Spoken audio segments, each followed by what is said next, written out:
here I have another deck profile for you. Is that how you start with? I don't know. Okay, anyway, let's see. Okay, I have to start over. You messed up. I have to start over. Hey, what's up, guys? I got second freaking place in a 180-man tournament in New York City at Gamer's Choice, and I'm going to show you the deck profile of the deck that I did not build myself. I took the list from Jib and Koty Angeloff, and I took it to the top, and I'm going to show you this list. And this list is very controversial. I will go through and explain card by card why it is the way it is. One thing you should know is that Drytron is very bricky because you need 2 Drytrons to really get anything done, or at least 2 cards, you know, to get anything done. Sky Striker will destroy you because they run a million hand traps. But I guess I did okay with it. I don't know. I got second, so that must be worth something. I beat people who freaking topped YCSs. And I told them, I'm like, yeah, this is my first tournament after I beat them. And they were like, wow, but I think they were also like, ugh, did I just get beat by a noob? But that kind of happens, you know. Anyway, what were we doing? A deck profile. Okay, let's get into it, okay? Also, if you don't want to watch this, maybe I'll put a dueling book link or something. Okay, we are going to start out with 3 alpha. Can you all see this? We got 3 zeta. By the way, did I thank the people who gave me this list? The list came from Jib and Koty Angeloff. Actually, I think it's Jib's list, but Koty took it from him and gave it to me. Oh, sorry, I should be talking. 3 alpha, 3 zeta, 3 gamma, 3 gamma, 3 gamma. I said it. 3 gamma, 2 delta, and here's the controversial one is Mr. 1 beta. If you don't know what this card does, because no one does, because no one plays it, it will return a banished Drytron from the banished zone, if that's even a thing, back to the GY. Yes, I say GY. I am that cool, just so you know. And it's just like Cycle Reader and DD Crow and freaking Shark Cannon are all over the goddamn format. And so people are going to banish your Drytrons, and this is a way to get them back. And also, people will waste their DD Crows to get rid of beta because they're afraid of you getting a Drytron back, so they get rid of beta, and it's like, ha, sucks for you. I actually didn't want you to get rid of my delta, but you got rid of my beta. Suck it. So, you know, mind games or something like that. Anyway, 3 gamma is necessary because it's instant Fafnir. Actually, I think this was the one change I made from Jib's list, is like, he had 2 gamma and Foolish Burial, and I took out the Foolish Burial and put the 3rd gamma. Sorry, I just felt it was important. Because it's instant Fafnir and stuff. And being able to send the missing Drytron from the deck to the grave is just, like, insane. Because you can just open up so many more combos when you have Fafnir. And I'd be happy to do a combo video later because I'm sleepy and I just want to get this goddamn profile out because everyone keeps asking me. Anyway, 2 delta, very good, beta. So this is my ratio. The thing is, like, you want to kind of max out on Drytrons because you need them in order to do anything. Anyway, yeah, those are my Drytrons. If you have a problem with the ratios, you can leave a comment, and I'm probably going to ignore it because, I don't know, I got 2nd place, so. Anyway, humility. Here are the fairies. Okay, so 3 Diviner of the Herald. Obviously, this card is so insane. It just gets you access to basically the missing pieces. You don't have a ritual spell, you don't have a ritual monster, then freaking get it with Diviner type of a thing. And there's like specific combos you can do. Like, for instance, if you only have a Zeta and you only have a Diviner, that's full combo. You can do everything you need to do.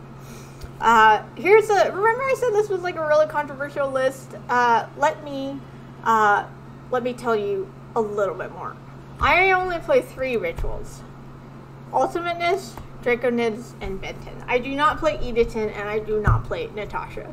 Because the thing is, you can do full combo without Editon. You don't need Editon to make a board. And if you're gonna win with like a 5 negate Herald, like, do you really need IP? And you can still make IP. You can still make a lot of, like, a big ass board without Editon. Like, you don't need Editon. It just takes extra time and takes it away, type of a thing. Very, very controversial, if I may say so myself. And Natasha, you don't need Natasha. Everyone who freaking plays Natasha will go out of their way to use Natasha's effect when they can just make Boral Sword. And, oh, that was a spoiler. I play Boral Sword. Anyway, 3 is all you need. I think one game, the guy banished all 3 rituals with Ariel, and I think I still won. So, yeah. Anyway, Jib is here. Jib is the one who made this list, and I will defend it to the day I die. Anyway, 3 Cyber Emergency, obviously. 3 Drytron Nova. Okay, here's the next controversial part. 2 Medionis Drytron. Now, here's the thing. Is that you basically, like, can search for the ritual spell. This is true. But it's never a bad thing to have it in your hand. There was one game where I was playing against Winda, and like I had Medionis, 2 Drytrons, and Draconids in my hand. And so I was able to just summon the Draconids as my one special summon and kill the Winda, kill the Mechaba, kill the freaking Dogmatica, kill them all. And it was just absolutely insane. Saved my life. I was never sad to see this card. Like, you play 2 because you want to draw it. 2 is correct. Yes, you can search for it, but remember, when you're getting hand trapped by all these freaking Sky Striker players, you're not going to be able to search for the ritual spell. So if you already have it, like, that's a plus type of a thing. And yeah, those are some spells. I'll show you some more spells later. Okay, as for the fairies, we play 3 Orange Light, 2 Eva. Oh my god, I had this insane mirror match with this Drytron player. His name's Blake. He played Perfection, not Ultimateness. And so, I summoned the... Oh wait, no, that's spoilers. Okay, let me finish the deck. I'm just very... I have terrible attention span, and I'm gonna get like 1,000,000 dislikes because I don't know how to do a deck profile.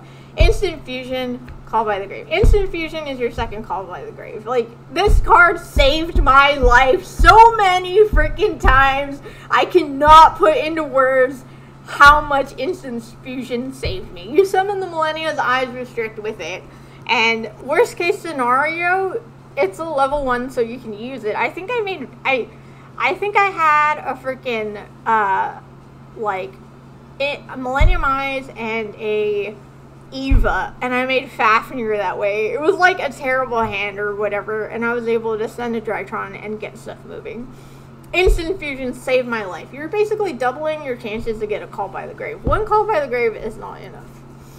Anyway, so I really believe in Instant Fusion. And yes, I slam tables. I slam tables because this is how I communicate. You think I don't do this at work? I do this at work, I guarantee you. Anyway, 3 Tipple Tactic Talents. This card is insane. Yes, I know, like, you can brick on it if your opponent doesn't activate any monster effects during your turn, but, like, they probably are. Like, if you're at a pro competition, people are gonna play hand traps. And so Talents is just a really, really good card.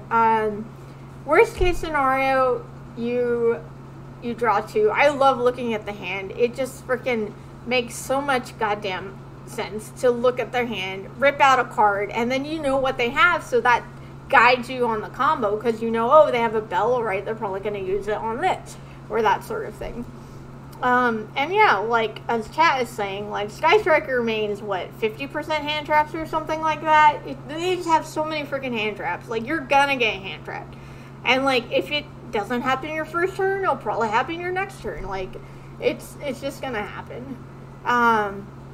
So, that's kind of what's up with that. 1 Upstart Goblin. Now, this is very controversial because everyone says, oh, it loses to Droll. But, like, so does, like, Pot of Prosperity. Like, the thing is that you want to maximize your chances of getting combo pieces, so you want to make your deck as small as possible.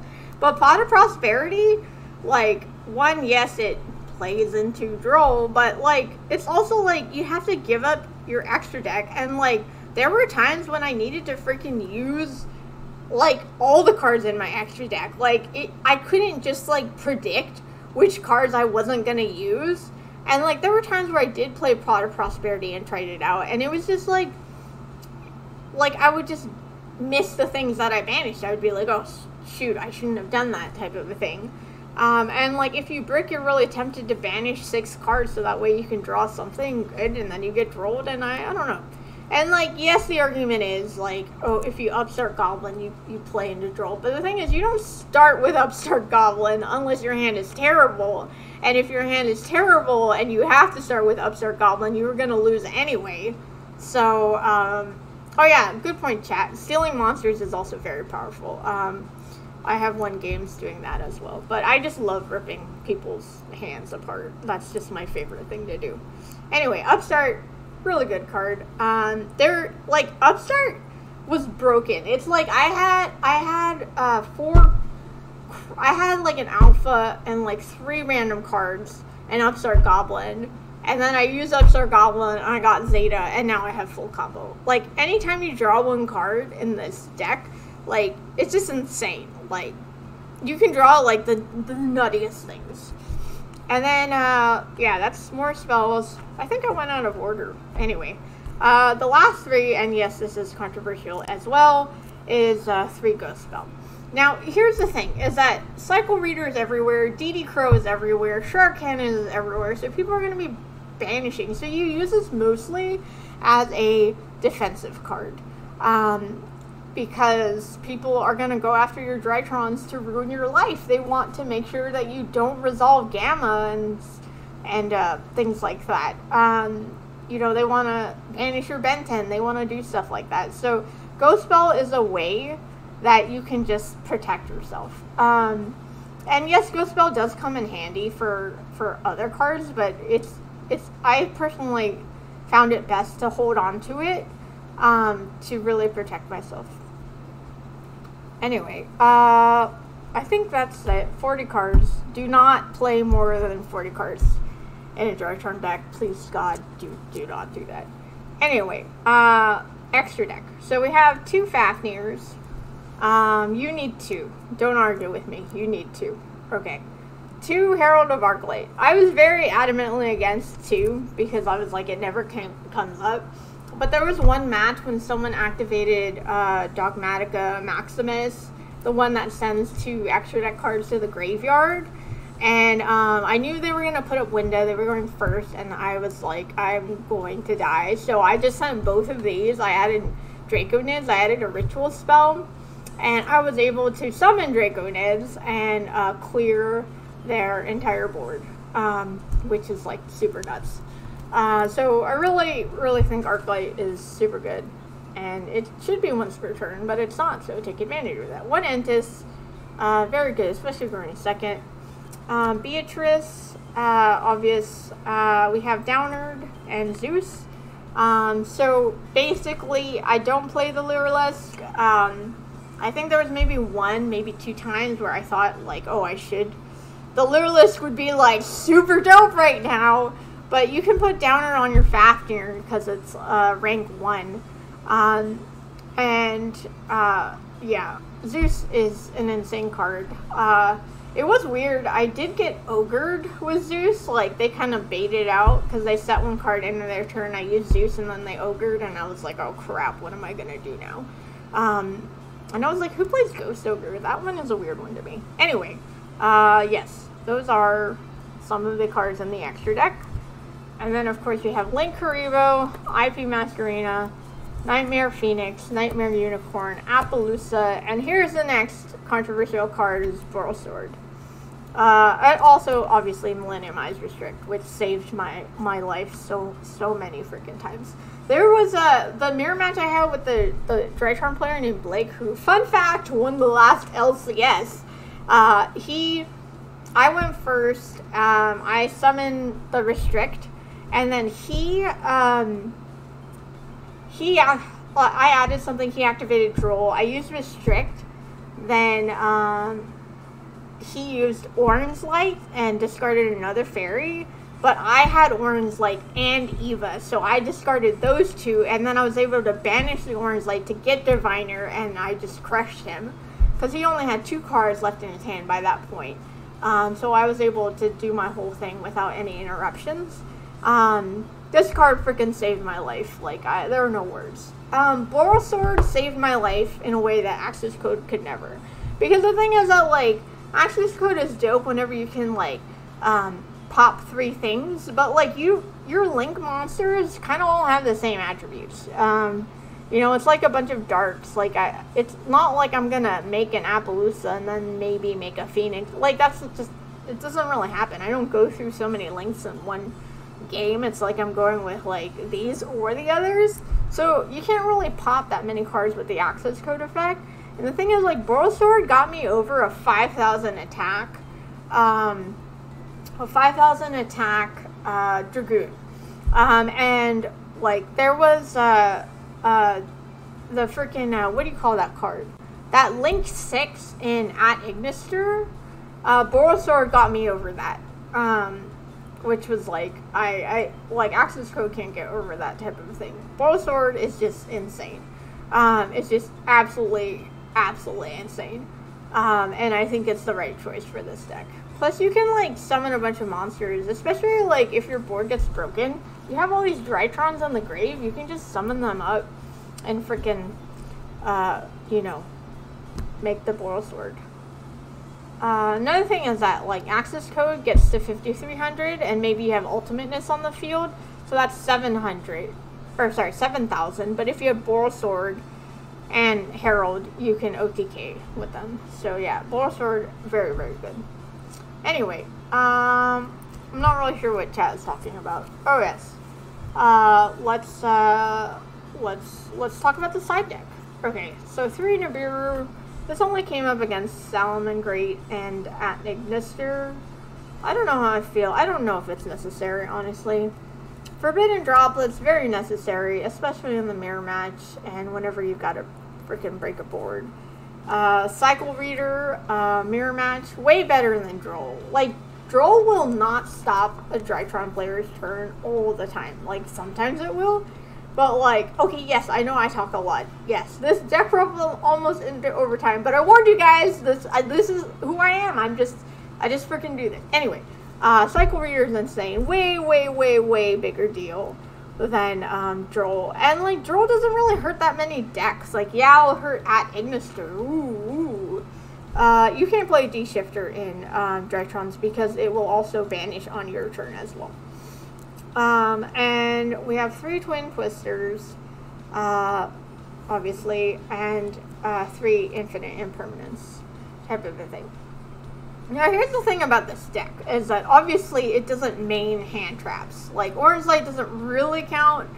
I would consider taking out the Nibiru for more spell and trap removal, just because Sky Striker is just, I don't know how to beat that deck, I really don't. But anyway, this side was okay. Now here's the thing. Okay, oh, I remember what I was saying. Okay, so Drytron, the freaking, like, if you go first, you will likely win, but if you go second without siding, you probably won't win.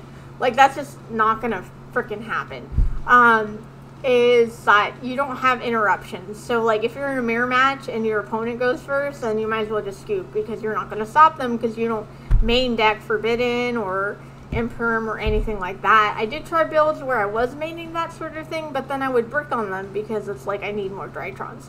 So the really important thing is that when you are going second after siding, you take out a bunch of crap and just put these hand traps in. Like, you put the Droplets, the Imperms in, you know, Cycle Readers, Nibiru, Twin Twisters, whatever. You just get rid of all this extra crap. And I'm happy to go over siding in a different video as well, to give you some clear examples of what to take out and what to put in. And you just change your whole build, because you just gotta survive, because there's no freaking way that you can survive without having hand traps going second. And then when you go first, you take out all the other crap, and you let Triple Tactics Talent do its magic, and you freaking do it. I would say, yeah, most of the time I went first, I would win, if I recall correctly. Why Impermanence instead of Veiler? Well, Imperm is a better card than Veiler because you can use it on your turn. You can use it in the battle phase. Like, Effect Veiler really only comes up, like, on the opponent's main phase type of a thing. And yes, it does dodge Triple Tactics Talent as well because it's obviously not a monster effect. Thank you very much for watching my profile. Please like, subscribe, and follow me on Twitch, which is very important. I did win all these boxes as my prize, and I am not opening any of them. I'm going to give them all away. So, follow my Twitch so you can get one. Okay, thank you, and again, shout outs to Jib and Koty Angeloff for giving me this list. I hope I made you proud. Okay, anyway, thank you, bye.